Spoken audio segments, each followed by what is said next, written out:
आम बजट की कोई खासियत मुझे तो नहीं नज़र आई। पहले जो बजट आता था कोई लॉलीपॉप कहते थे, कोई झुंझुना कहते थे, चूँकि झुंझुना कुछ बजता था और लॉलीपॉप भी थोड़ा सा मुंह में चूसते थे हम लोग। इस बार तो न उसमें झुंझुना है न लॉलीपॉप है, बस खाली भाषण है। नल नल नल क्या है सो आप भी समझ रहे हैं, घर क्या है वापिस वही आज की योजना है। जब से ये बात बनी है तब से ये बजट में आ रहा, और ये 25 वर्ष तो तक करते रहेंगे हम लोग, 25 वर्ष तक इनका जैसी आराम करते रहेंगे। मेरी भी पोती इंजीनियरिंग कर रही है। मैं आश्चर्यचकित रहता हूँ कि इंजीनियरिंग का छात्र घर बैठे डिग्री लेगा, मेडिकल का छात्र घर बैठे डिग्री लेगा, तो आखिर कैसी डिग्री होगी। तकनीकी शिक्षा का सबसे बड़ा ज्ञान हासिल होता है उसके व्यवहारिक ज्ञान से, उसके प्रायोगिक व्यवस्था से, और प्रायोगिक व्यवस्था ख़त्म है। सिर्फ ऑनलाइन क्लास करके हम तकनीकी शिक्षा दे रहे हैं और उसको आज हम लीगलाइज कर रहे हैं।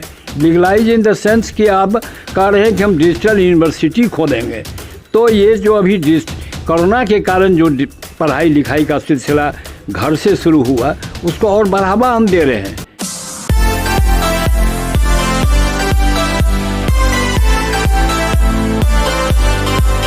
अब देख रहे हैं बेगूसराय फ्रंट लाइन। केंद्रीय बजट 2022-23 केंद्रीय सरकार ने संसद में पेश कर दिया है। यहाँ पर मैं लोगों से राय जानना चाहता हूँ जो ये बजट कैसा है, इस बजट का क्या खासियत है। अभी मैं अवकाश प्राप्त शिक्षक और रंगकर्मी अनिल पतंग जी से जानना चाह रहा हूँ। केंद्रीय बजट संसद में पेश किया गया, इस बजट की खासियत क्या रही है किसानों के लिए, बेरोजगारों के लिए, छात्रों के लिए इस बजट में क्या प्रावधान किया गया।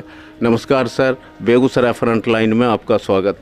मैंने बेगूसराय फ्रंट लाइन को इस बात के लिए मैं बधाई देता हूँ कि वो सब समसामयिक विषयों पर चर्चा किया करते हैं, और मुझे खुशी भी है बजट को मैं कोई अर्थशास्त्री हूँ नहीं कि उसको गंभीरता से लूँ, लेकिन एक सामान्य नागरिक होने के नाते बजट की जितनी समझ हमारी आई तो वो इस प्रकार है। देखिए ये अखबार में देख रहा हूँ प्रभात खबर, इसमें 5 प्रमुख बातें हैं। रिजर्व बैंक लाएगा digital currency, digital university, digital health platform, police ये 75 जिलों में डिजिटल बैंकिंग, PM ये विद्या 12वीं से 20वीं तक चैनलों द्वारा क्षेत्रीय भाषाओं में शिक्षा। घनघोर आश्चर्य है कि पहली बार इसमें रक्षा नहीं है प्रमुख बातों में। देश में आज जितने हम आरक्षित हैं, रक्षा पर जितना खतरा है देश पर, उसमें रक्षा नहीं है 5 प्रमुख बातों पर। प्रमुख बातों पर खेती नहीं है, किसान भाषण दे दिए कुछ हुआ। आपका देखिए खाद पर भी सब्सिडी घटाई गई है जबकि सब्सिडी बढ़नी चाहिए थी। शिक्षा की तो चर्चा जो आप देख रहे हैं वो डिजिटल शिक्षा की बात हो रही है। अब डिजिटल शिक्षा आप समझ रहे हैं जितना ऑनलाइन पढ़ाई हुई है 2 वर्षों में, हमारे बच्चे कितने पढ़ पाए हैं, और हमारे खास करके तकनीकी शिक्षा पाने वाले बच्चे जो मेडिकल इंजीनियरिंग या अन्य तकनीकी शिक्षा में हैं, उनकी शिक्षा भी डिजिटली हुई, एग्जामिनेशन हुआ, पास किए। अब वो क्या कर सकेंगे सो मुझे तो अभी तक समझ में नहीं आई है। एक बात और, बहुत सारी बातों के बाद हमने एक चीज़ देखा कि कला और संस्कृति किसी देश का बड़ा महत्वपूर्ण शब्द होता है, और इस बजट में कला संस्कृति की कभी चर्चा नहीं है, कहीं चर्चा नहीं है। कला संस्कृति कितना व्यापक क्षेत्र है, रोजगार का कितना बड़ा क्षेत्र है। आप फिल्म, नाटक, कला संस्कृति में कपड़े लत्ते सीना भी आता है, खाने पीने की सामग्रियां भी आती है, रहन सहन भी आता है, और इस पर कहीं एक शब्द नहीं है बजट में। दुर्भाग्य है जिस देश में कहा गया है कि अगर किसी देश का सत्यानाश करना है तो उसका शिक्षा और संस्कृति पर चोट करो। जब विदेशी आक्रमण किया था अंग्रेज तो उसमें यही किया कि यहाँ का शिक्षा और संस्कृति पर चोट किया था। ये चोट फिर हो रहा है, हमारे बच्चे शिक्षा से वंचित रहेंगे, ऑनलाइन पढ़ के कितना ज्ञान प्राप्त करेंगे सब लोग समझ रहे हैं। और अब देख रहे हैं कि महंगाई के रोकने की कोई चर्चा नहीं। एक सबसे बड़ी बात, जो लोग नौकरी कर रहे हैं या जो लोग किसी भी क्षेत्र में हो, उनका इनकम टैक्स की सीमा नहीं बढ़ाई गई कई वर्षों से। जबकि ऐसा पहले होता नहीं था, कुछ ना कुछ बढ़ता रहता था। जिस तरह से वेतन वृद्धि होती थी या डीए बढ़ता था, उस तरह से आपका स्लैब बढ़ जाता था। इनकम टैक्स की कोई सीमा नहीं बढ़ी। और एक और आया है कि अब जितने आप शेयर वगैरह दूसरे जगह लगाएंगे, उससे जो इनकम आएगा उसका 30% टैक्स में कटेगा। टैक्स का प्रावधान जो किया गया है अभी इसमें बजट में, वो टैक्स का जो प्रावधान है सो ये है अभी टोटल का जो है वो 39,44,000 करोड़।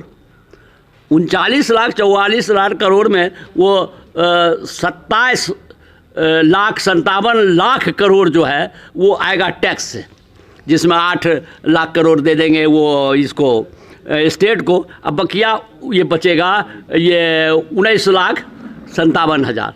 इस तरह से फिर जो बकिया आएगा वो आएगा कर्ज लेंगे। कर्ज कहाँ से लेंगे? जो इन्वेस्टमेंट हमारा होता है, जो हमारा पीएफ होता है, उससे वो कर्ज लेंगे। और इसी तरह से और जो है वो वो दूसरी जगह से जो सरकारी हिस्सेदारी जहाँ है उस हिस्सेदारी को छोड़ के। आपके मुताबिक इस बजट को क्या कहेंगे, कैसा बजट कहेंगे? बहुत बड़ी बात एक हुई है कि इसमें 25 वर्षों का व्यू दिखाया गया। इस बजट को ये 2022-23 का बजट कहने में तो मुझे संकोच हो रहा, क्योंकि इसमें 25 वर्षों का व्यू दिखाया गया। अमृत वर्ष घोषित है ये, और अमृत वर्ष में जिस तरह से अमृत की वर्षा हुई है, आप जी न्यूज़ चैनल पर देखिए, वहाँ किस तरह से अमृत का वर्षा हो रहा है, सबको लाभे लाभ हो जा रहा है। वही फिर वादा कि हर घर में नल, हर घर में पानी और हर घर में पक्का मकान देंगे गरीबों को। आपको याद होगा जिसमें जनसंघ पार्टी थी, उसमें उसका नारा था हर खेत में पानी और हर हाथ को काम। और आज न हर खेत को पानी या न हर हाथ को काम की कहीं चर्चा। ये जनसंघ का नारा था, और इस नारा पर चलते हुए आज यहाँ तक पहुँच गया। और उसका तो बस यही नारा है, हिंदुस्तान पाकिस्तान राम ये वो, पूजा पाठ हिंदू मुसलमान, ये शब्द पर ये लग के ही इसे वोट लेते हैं। और मुफ्त का अनाज, उसका तो सबसे बड़ा बेस जो है वोट का, गरीबों के लिए जो मुफ्त का अनाज मिल रहा है, इससे उसका बड़ा बेस वोट है। तो इस पर उसको बड़ा दावी है कि किसी को कुछ दे मैं नहीं दे, 5 किलो अनाज दे दिया, इसी पर बड़ा वोट सिक्योर हो गया। और लोग भी उसी पर बौख रहे हैं। और वर्क कल्चर में कितनी कमी आई है। आज कामगारों की कमी हो गई, लोग काम करना नहीं चाहते। जब काम करना नहीं चाहेंगे तो इन फ्यूचर उनको ही नुकसान होगा, उनको भी नुकसान होगा, हम लोगों को तो नुकसान हो ही रहा। क्या आप कह सकते हैं जो 5 राज्यों में चुनाव है अभी, उस पर आधारित बजट है? नहीं, कभी नहीं है। भाषण है, फिर आज 11 बजे भाषण करेंगे बीजेपी के कार्यालय से। तो अब तो मुश्किल है कि अब प्रधानमंत्री बजट के बारे में चर्चा करते हैं बीजेपी के कार्यालय से। कल हम NDTV पर सुन रहे थे, रवीश कुमार बता रहे थे कि ऐसा भी हो सकता है कि प्रधानमंत्री स्वाधीनता और गणतंत्र दिवस के समारोह से जो भाषण करेंगे स्वाधीनता दिवस में, वहीं से कहेंगे कि हमारी बीजेपी की अगली रैली कहाँ होगी। तो ये सब जहाँ चल रहा है वहाँ आप क्या कीजिएगा। अभी एक समाचार देखा कि वो इलेक्शन कमीशन के जो वो वाइस चेयरमैन थे वो बीजेपी में शामिल हो गए, उनको टिकट दे दिया गया उत्तर प्रदेश से। जहाँ हमारे चीफ जस्टिस राज्यसभा के सदस्य हो जाते हैं बीजेपी के कोटा से, जहाँ इलेक्शन कमीशन के अधिकारी बीजेपी का टिकट लेकर चुनाव लड़ने लगते हैं, उस देश से क्या उम्मीद किया जा सकता है। और चुनाव पर बहुत बुरा असर पड़ सकता है अगर लोग समझदार हों। तो ये बजट की सबसे बड़ी खासियत क्या है आपकी नज़र में? आम बजट की सबसे बड़ी खासियत क्या है? आम बजट की कोई खासियत मुझे तो नहीं नज़र आई। पहले जो बजट आता था, कोई लॉलीपॉप कहते थे, कोई झुंझुना कहते थे, चूँकि झुंझुना कुछ बचता था और लॉलीपॉप भी थोड़ा सा मुंह में चूसते थे हम लोग। इस बार तो न उसमें झुंझुना है न लॉलीपॉप है, बस खाली भाषण है। नल नल नल क्या है सो आप भी समझ रहे हैं, घर क्या है वापिस वही कोई आज की योजना है। जब से ये बात बनी है तब से ये बजट में आ रहा है, और ये 25 वर्ष तो तक करते रहेंगे हम लोग, 25 वर्ष तक इनका जैसी आराम करते रहेंगे। इनकम टैक्स के स्लैब को भी यथास्थिति रखा गया है, मनरेगा में भी कटौती किया गया है, बजट में कोई नया प्रावधान नहीं है। अभी बता रहे थे, बजट के बारे में चर्चा हमारे साथ कर रहे थे पूर्व शिक्षक रंगकर्मी अनिल पतंग जी। अभी मेरे पास हैं जदयू के वरिष्ठ नेता सामाजिक कार्यकर्ता चितरंजन प्रसाद सिंह। इनसे जानते हैं आम बजट जो संसद में कल पेश हुआ, इस बजट की क्या खासियत है, आपकी क्या इस बजट में प्रतिक्रिया है? मैं सबसे पहले धन्यवाद देना चाहता हूं फ्रंटलाइन के संवाददाता जो हमारे सामने हैं कि वो सामयिक विषयों पर चर्चा कर समाज को जगाने का काम करते हैं। आज कल ही बजट पेश हुआ है और मेरी उम्र लगभग 80-82 की है और अमृत महोत्सव मनाया जा रहा है देश में। अच्छी बात है, लेकिन मैं एक बात कहना चाहता हूं पूरे देशवासियों को कि जब से आज़ाद हुआ भारत 1947 में हम लोग आज़ाद हुए, आज़ादी के बाद से चाहे जिसकी भी सरकार बनी, संविद की बने, कांग्रेस की बनी या फिर कॉलिशन गवर्नमेंट है, तो उसमें सब लोगों ने कहा यह कृषि प्रधान देश है। 80% लोग कृषि पर आधारित हैं। यह मैं सुनते आ रहा हूँ लगभग 80 साल उम्र 82 हुई, 70 साल से जहाँ से होश है 70 साल से मैं सुनते आ रहा हूँ। इस समझने बात आई है कि किसानों को क्यों इस तरह से मूर्ख, चाहे जिस जात के लोग हैं वो किसानों को मूर्ख बना रहे हैं। क्या किसानों के लिए इस बजट में है? ये बात अलग है और सभी दल के लोग कहते हैं एक स्वर से कि भारत कृषि प्रधान देश है, लेकिन कृषि पर क्या क्या छूट मिलेगी या क्या सुविधा मिलेगी कहीं बजट में नहीं है। अभी हमारे पतंग जी कह रहे थे, बहुत अच्छी बात कहा कि डिफेंस 5 जो प्रमुख बिंदुओं पर ध्यान आकृष्ट किया गया है बजट में, उसमें डिफेंस कहीं नहीं है। देश का सबसे बड़ा पहली लहर, दूसरी लहर, कोरोना की तीसरी लहर से छात्र प्रभावित हुए, उनके रोजगार का अवसर के लिए सरकार ने इस बजट में क्या प्रावधान रखा? मैंने तो पहले ही कहा कि जो घोषणा सीतारमन जी ने किया है सब लोग उनके तायद कर रहे हैं, कुछ लोग कर रहे हैं। हमको तो लगता है जो कोरोना में प्रभावित जो वर्ग हुआ, अब डिजिटल यूनिवर्सिटी खुलेगा। मेरी भी पोती इंजीनियरिंग कर रही है। मैं आश्चर्यचकित रहता हूँ कि इंजीनियरिंग का छात्र घर बैठे डिग्री लेगा, मेडिकल का छात्र घर बैठे डिग्री लेगा, तो आखिर कैसी डिग्री होगी? तकनीकी शिक्षा का सबसे बड़ा ज्ञान हासिल होता है उसके व्यवहारिक ज्ञान से, उसके प्रायोगिक व्यवस्था से, और प्रायोगिक व्यवस्था ख़त्म है। सिर्फ ऑनलाइन क्लास करके हम तकनीकी शिक्षा दे रहे हैं और उसको आज हम लीगलाइज कर रहे हैं। लीगलाइज इन द सेंस कि आप कह रहे हैं कि हम डिजिटल यूनिवर्सिटी खोलेंगे। तो ये जो अभी कोरोना के कारण जो पढ़ाई लिखाई का सिलसिला घर से शुरू हुआ, उसको और बढ़ावा हम दे रहे हैं। क्या होगा? अभी कह रहे थे किसानों की बात चर्चा क्या, यहाँ तो मुफ्त में किसानों को दे के, और किसान के की अब सबसे बड़ी लिए विडम्बना है कि उसको मजदूर तक नहीं मिलता है। एक तरफ कहते हैं कि चूँकि मनरेगा में आपकी 80 साल उम्र हो चुकी है, आपने कई बजट को देखा। ये बजट जो है 2022-23 का बजट पेश हुआ, इस बजट को आप किस नज़र से देखते हैं? क्या खासियत? मुझको इस बजट में कोई खासियत नज़र नहीं आई। ये सामान्य बजट है। इस बजट के बारे में मेरी सीधी प्रतिक्रिया है, न किसानों के लिए है न डिफेंस के लिए है, और जो सबसे महत्वपूर्ण बिंदु था उन बिंदुओं की चर्चा इस पर कहीं नहीं है, कहीं फोकस नहीं है। इसलिए निराशाजनक है और बहुत असंतुलित बजट। यह बजट में गरीबों के लिए कुछ राहत नहीं मिली, ये अमीरों का बजट आप कह सकते हैं। मैंने अभी भी कुछ मित्रों को कहा, कोरोना काल में सब लोग प्रभावित हुए, शिक्षक, डॉक्टर, वकील, सभी वर्ग प्रभावित हुए, लेकिन कुछ वर्ग है जिसका पूंजी 10 गुना 20 गुना बढ़ा। मैं उसको आंकड़ा में जाना नहीं चाहता हूँ, लेकिन उनके ऊपर कोई अलग से टैक्स नहीं लगाया गया, उनको और छूट दी गई। यही सरकार की व्यवस्था है, यही हमारी अर्थव्यवस्था है। और न किसान के लिए है, न छात्र के लिए है, न कोरोना से प्रभावित लोगों के लिए कोई छूट का है, और न इनकम टैक्स में कोई छूट का नया कोई रेखा खींची गई है। इस बजट का सबसे खास बात क्या है, मुख्य बिंदु क्या है? डिजिटल इंडिया बनाने की बात चल रही है इस बजट में। 100 स्मार्ट सिटी की बात हुई थी, आज स्मार्ट सिटी कहाँ? मैंने पहले ही कहा कि सामान्य बजट है, इसमें कोई ऐसी बातें नहीं है और किसी वर्ग के लिए कोई ख़ास बात नहीं है। मैंने पहले ही कहा और ये सब स्लोगन से आधारित है। पूरा देश स्लोगन पर चल रहा है। दुर्भाग्य है कि हम लोग भी स्लोगन के आधार पर ही रास्ता पकड़ लेते हैं। सुलझना पड़ेगा। और जो बजट आई है उसमें कहीं से कोई ऐसी संभावना नज़र नहीं आ रही है। कहा गया कि 60 लाख लोगों को नौकरी दी जाएगी, कहाँ से दी जाएगी पता नहीं चलता है। पिछले बार भी इन्होंने कहा कि हम 20 सबके किसानों को खाता में पैसा भेजेंगे, कहीं नहीं आया। और मनरेगा की चर्चा आपने किया, मनरेगा का भी वही हालत है।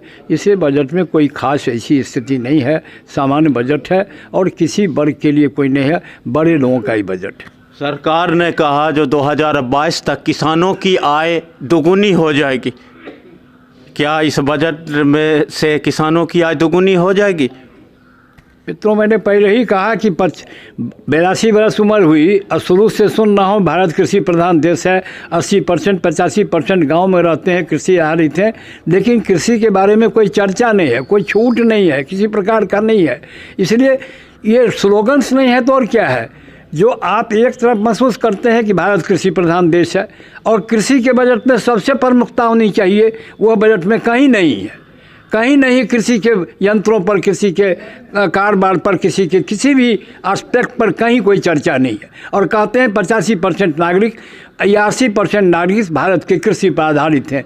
यही सबसे बड़ा विडंबना है। 80% के लिए कोई बजट में प्रावधान नहीं है। चलिए, बहुत बहुत धन्यवाद। अभी हमसे बात कर रहे थे जदयू के वरिष्ठ नेता चितरंजन प्रसाद सिंह। इस बजट में कोई खास नहीं, न किसानों, न छात्रों, रोजगार, किसी भी चीज़ पर नहीं। डिजिटल इंडिया बनाने की बात की जा रही। अभी मैं किसान रामचंद्र प्रसाद सिंह से बात करने जा रहा हूं। सरकार ने कहा कि किसानों की आमदनी 2022 तक दोगुनी हो जाएगी। ये कैसे होगा? इस बजट में कोई प्रावधान किसानों के लिए किया गया? इस बजट में कहीं भी इसकी चर्चा नहीं है तो किसानों की आमदनी दुगुनी होगी। यह तो बोलने के लिए है। किसान तो रो रहा है घर अपने खेत में जा कर के। सिंचाई की व्यवस्था पर कुछ करना चाहिए था। खेत में कैसे मजदूर हमको मिलेगा, वह नहीं हुआ। मजदूरी खोजते हैं, मजदूर गांव में जाकर के कोई काम करना नहीं चाहता है। 5 किलो अनाज दे करके किसान को नहीं, मजदूर को फुसलाया गया है वोट अपना बढ़ाने के लिए। और इसका दुष्परिणाम भोगना पड़ता है किसानों को। जो लेबर नहीं मिलता है, गांव में खेती नहीं होती है, खेत जो है से लगता है कि हमारा गला का फांस हो गया है। बच्चे को खाने के लिए अनाज नहीं मिलता है, पढ़ाने के लिए किसानों को पैसे नहीं है कि महंगी शिक्षा बाजार में जाके दिलावे। वो ये परिस्थिति है किसानों की। हम किसान के लिए रोना रो रहे हैं। किसान के आमदनी दुगुनी क्या होगी? किसान रसातल की ओर जा रहा है। मोटा मोटी यही कहना है। और सारी बातें चितरंजन बाबू भी बता चुके हैं किसान के बारे में भी। तो इस बजट से आप संतुष्ट है? ये बजट कैसा बजट? ये किसान के विपरीत बजट है। संतुष्ट किसको कहते हैं सर? किसान के बारे में कहीं कुछ बोला ही नहीं गया है, कुछ चर्चा नहीं है कहीं किसान की। किसान के बजट कैसे हम कहेंगे? भारत एक कृषि प्रधान देश है। यहाँ की अर्थव्यवस्था किसानों से होकर गुजरती है। किसानों के लिए बीज, खाद में अभी कालाबाजारी चल रही है, तो इस पर कोई राहत नहीं दिया गया। इस पर आप क्या कहेंगे? किसान हैं आप। किसान के लिए जो कुछ छूट मिलता था खाद में, उसमें भी कटौती की गई है। देने की कहाँ बात हो रही है सर? किसान, हमने कहा किसान के लिए कोई बजट ही नहीं है इसमें। यहाँ लाभ क्या क्या बोलते हैं, रसातल की ओर जान के भेजा रहा है किसान। क्या अब खेती भी डिजिटल होगी? इसकी कल्पना भी तो डिजिटल के बारे में नहीं की गई है। कहीं कल्पना नहीं है। खेती के बारे में कोई चर्चा नहीं है सर। ये तो ड्रोन से खाद गिरवाते, ड्रोन से वर्षा करते पानी की, इसकी कल्पना की जाती तब हम बुझते किसानों के लिए कुछ किया है। कहीं कुछ नहीं किया गया है। तो पूरी बजट का आपने अध्ययन कर लिया? मोटा मोटी हम लोग सुने हैं, अखबार देखे हैं, आज अध्ययन हम नहीं किए हैं। मोटा मोटी देख के हम बोल रहे हैं। इस बजट में सबसे ज़्यादा किस चीज़ पर फोकस दिया गया? वही शिक्षा, बच्चे की पढ़ाई होती है डिजिटल होगा। बच्चे के पढ़ाई लिखाई का सिलसिला तो बदल गया है। पढ़ाई लिखाई क्या होगा, बच्चे घर में मोबाइल देखते हैं, बच्चे घर में टीवी देखते हैं और पढ़ाई तो रसातल चला गया है, पढ़ने का सिलसिला ही ख़त्म है। कोरोना ने आई, देश को रसातल भेज दिया गया है। पढ़ने की जो सिस्टम था, पढ़ाई था, जो स्कूल हम लोग पढ़ाते थे, हम भी एक शिक्षक थे, साक्षात होके शिक्षक को विद्यार्थी को पढ़ाता था, कुछ सीखता था। इसको तो कहता इंटरनेट से पढ़ाई होगी, सब घर में उसकी सुविधा नहीं है। बजट में वरिष्ठ नागरिकों के लिए क्या कहा गया, क्या छूट, क्या सुविधा दी गई? वरिष्ठ नागरिकों के लिए तो कोई सुविधा तो नहीं दी गई है सर। मैं 80 एबव हूँ, लेकिन फिर भी हमको टैक्स लग रहा है पेंशन में। क्या सुविधा हमको मिली? छीनी गई है ट्रेन में। हाँ, कोई सुविधा नहीं है। ट्रेन में चलते हैं तो उतने पैसे नहीं हैं। हमको पहले मिलता था सुविधा, ट्रेन में जाने के लिए छूट मिलती थी, बड़े शिक्षक के नाम पर बड़े, वो सभी अभी बंद हो गया है। तो बड़े शिक्षक की क्या, कोई पदाधिकारी या शिक्षक हो उसकी सुविधा छीन ली गई है सर।